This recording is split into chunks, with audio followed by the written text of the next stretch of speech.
Tramp Eronga qarshi operatsiya qancha davom etishini aytdi.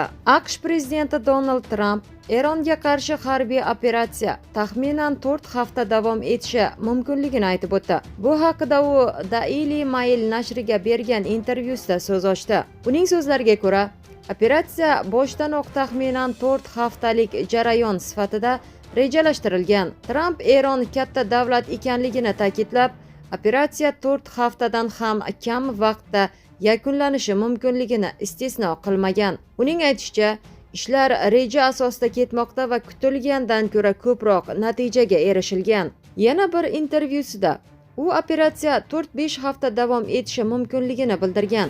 Prezidentning ta'kidlashicha, AQShda yetarli miqdorda o'q-dori mavjud va zarbalar shiddatlarini saqlab qolishda muammo bo'lmaydi.